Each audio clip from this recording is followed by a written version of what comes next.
Hello friends, welcome back to my channel. আশা করি তোমরা সবাই খুব ভালো আছো, আমিও ভালো আছি। দেখো, নীল পুজোর রাতের ভিডিওটা তোমাদেরকে দেওয়া হয়নি, বলেছিলাম ভিডিওটা দেব, কিন্তু দেখো আমার দেওয়া হয়নি একটু কাজের চাপে, আর ভয়েসটাও দেওয়া হয়নি সেই জন্য। তো দেখো বন্ধুরা, শিবের মাথায় জল ঢেলে নিচ্ছি। এখানে আমার ছেলেও বলছিল জল ঢালবে, ওই জন্য ওকেও একটু হাত ধরিয়ে জল ঢেলেই নিলাম। আর আমরা বট গাছটাকেও শিব মানি, তো সেই জন্য বট গাছেও আমরা একটুখানি জল ঢেলে নিলাম। তারপর আকন্দ ফুলের মালা পরিয়ে বেলপাতা মাথায় দিয়ে চন্দন মাথায় ফোঁটা দিলাম, আর আমাদের ছোট্ট শিবটারও মাথায় ফোঁটা দিয়ে দিলাম। তারপর প্রদীপ ঘুরিয়ে আরতি করে নিলাম।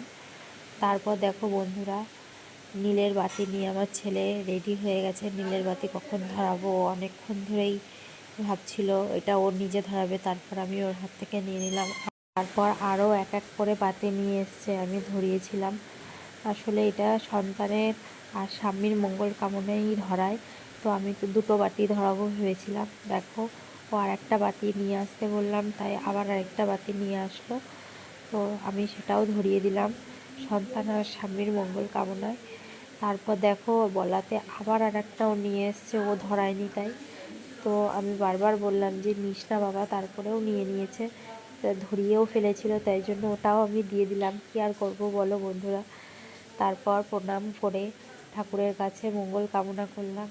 তারপর আমার ছেলের মাথায় ওই জায়গাকার ধুলো দিয়ে তারপর আমি প্রণাম করে নিচ্ছি। ভিডিওটা ভালো লাগলে বন্ধুরা লাইক কমেন্ট শেয়ার করো, আর আমাকে অনেক অনেক ভালোবাসা দিয়ে আমার পাশে থেকো। তো টাটা বন্ধুরা, অনেক অনেক ভালোবাসা তোমাদেরকে।